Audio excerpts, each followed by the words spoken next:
Hello.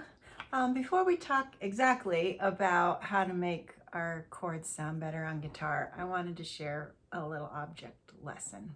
Um, this does have a lot to do with playing guitar because when we play guitar, we run into problems and problem solving becomes really important. And so I wanted to share with you something I learned recently that I thought it was pretty funny when I realized how long this problem lasted. Um, and I thought of another solution. So this is my jasmine green tea. It's funny how, like, I didn't realize how terrible the jar looked until I was about to show it to you. But I try to be real, so I didn't spend any time changing jars. So this is my jasmine green tea, and I gotta have it. I don't have to tell you all about that, but so this is something I've used daily for I don't know how many years. And in the past, when I fill up my jar, I buy it like by the pound in a big bag, and so I have to fill up my jar. And usually there's room. This is my scoop. Usually there's room in the jar for the scoop, but when I fill it up, then I've always put the scoop in, oh, there goes some tea, this way. And when the jar's full, I can't get the scoop in. And so I just thought, well, I just have to store the scoop outside the jar like this, or the scoop gets lost. And then a few weeks ago, I don't know, it just hit me out of the blue. You might be ahead of me, but I just realized all I gotta do is put it in the other way first. And problem solving is like that. I don't know if you've noticed, but brain teasers are like that. They get you thinking one way, and the solution is to approach it from a whole different direction. And so really what I've gathered you all here for today is to tell you that you actually can just not play chords for quite a while. I really don't think that playing chords is the first thing for everyone. And today I want to tell you about the specific things you can actually physically do to make your chords sound better today. But the next thing I want to talk about is, for one thing, how you don't have to play chords first. Chords are not the first thing. That's what I'm trying to say. Chords are not necessarily the first thing that you need to learn how to play. And there's all sorts of things we can do to enjoy being musical, to develop as a guitarist and as a musician. And you could actually just ignore chords for a week or two or a month or two and spend time doing all these other things, and then come back to chords, and your chords will sound better because you've developed some things in your hands. But that's next lesson. This lesson, since I titled the lesson How to Make Your Chords Sound Better, we're going to talk about some specific things that will help make our chords sound better. First, I want to make sure you watch my series titled How to Make Your Fingers Reach Chord Shapes on Guitar. I'm going to put the playlist in the description underneath this video, the playlist to How to Make Your Fingers Reach Chord Shapes on Guitar. If you've not watched that yet, that's a better starting place. That has helped a lot of people. And then in this lesson, we're going to talk specifically about things that I didn't cover in that lesson, little things that we run into when we don't like the sound of our chords. So I have, by the way, about 8 or 10 lessons planned, all kinds of important things we can spend time doing. Well, we just give chords a vacation for a while, actually. Or you can keep working on your chords and work on these 8 or 10 other lessons, but I'm excited about sharing them with you. So today, let's talk about, what is it? I don't know, 5 or 6 or 8 or 10 things that we can look at specifically on our chords and work on that might give you some results right away. when people complain that their chords don't sound good, often they'll complain that a string is muted or a string is buzzing. So let's talk about that first. If you're playing, and I'm talking about kind of the standard beginner chords, like the G, I'm assuming you're familiar with these, and G, D, C, A, or I make A like that with a bent finger. Did I miss any F? So if this lesson's about it mainly, if you're having a tough time with those chords.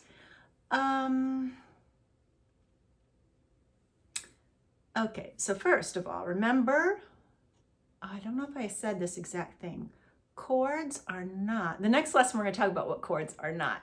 Chords are not essentially the first thing. They can be the first thing you learn, but please don't think of chords as something that you got to master your chords before you get to move on to other things. That's not true. And actually, in the future lessons, the next upcoming lessons, we'll talk about things you can move on to and then come back to chords and play your chords better.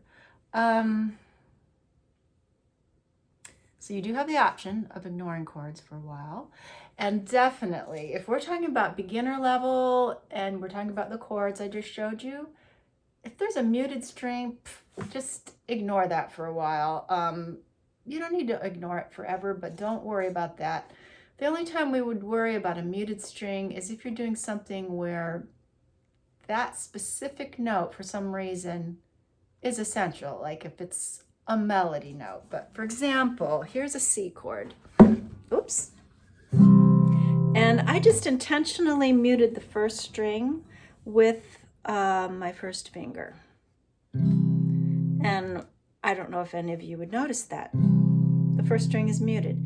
It still sounds like a nice C chord. If we wanted we wanted that string to ring out as a melody note, then that'll be a lesson for another day if that string is muted. Well, the first thing that comes to mind when we're playing that specific chord, if that nail, I gotta keep this nail so short if I want the first string to ring out.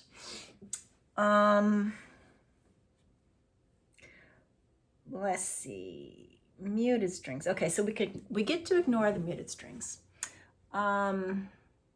But don't ignore the shapes. I'm talking about a minute ago, I said you could ignore chords for a while. As far as physically playing them and making them sound great, you can hold off on that and do some other things. But don't ignore knowing the shapes. And we'll talk more about what the shapes can do for you. If you know, there's really just 3 basic shapes. Talk more about that later. And if you know how to move them and manipulate them, they will guide you around your fretboard and help you understand what's going on so you can modify for yourself. And we'll talk more about modifying in a minute. Okay, so that was muted strings. Feel free to ignore them for now. And the other complaint we talked about was buzzing. So there's a couple of... the muted strings won't bother you, and they won't bother anybody else. But if there's a bad buzz, like, let me see, okay, like say I'm playing C and my 5th string is buzzing real bad, a couple of principles, not really principles, but it's a habit that you want. With all your chords, those chord diagrams usually show the dots in the middle of the frets like that, which might lead you to believe that that's where you want your fingers to be. But it's a good habit to get your fingers as close to the fret as possible. Let's focus on just one finger for now.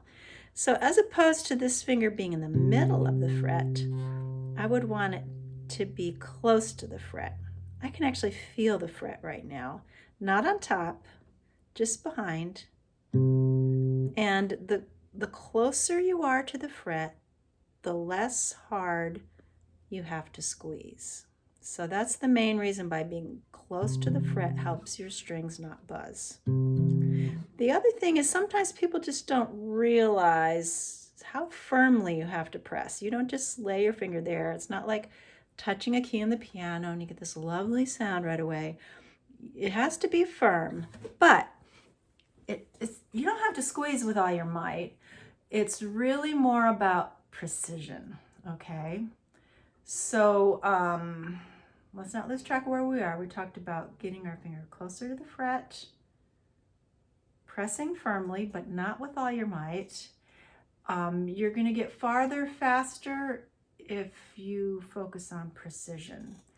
And you're going to become more precise faster if you just slow down. Slowing down is so important.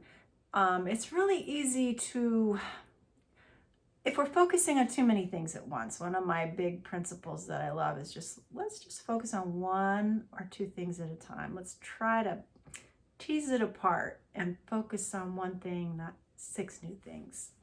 So,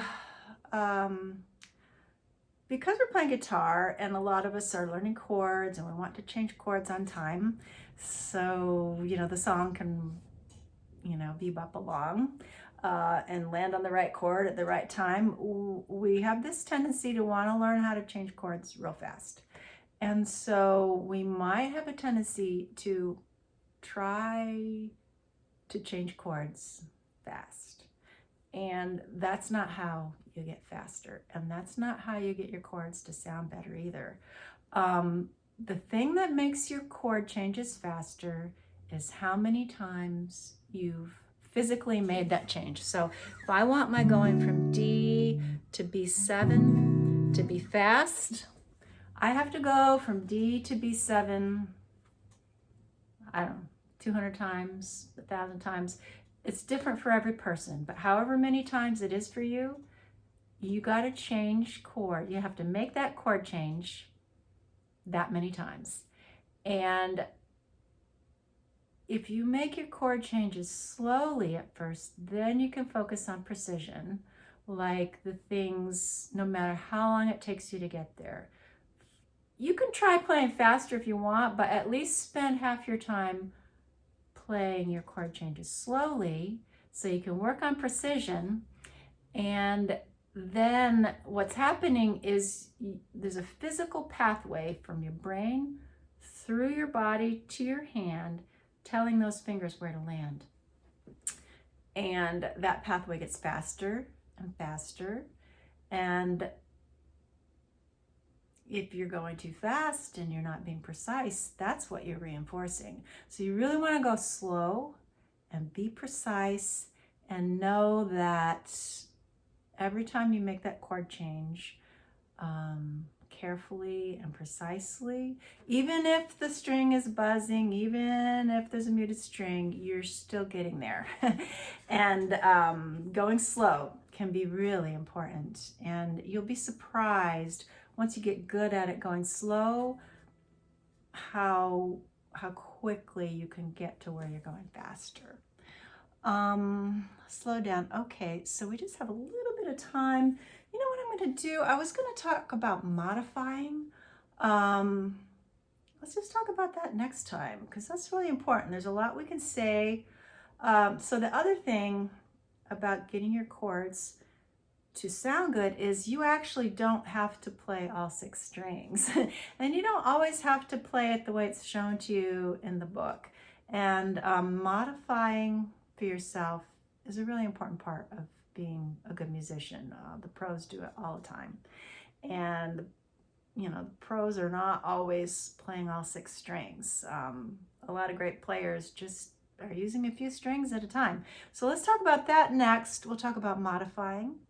And then we'll talk about the other things I told you about. Thank you for liking and subscribing, and I'll see you next time when we talk about modifying. Bye.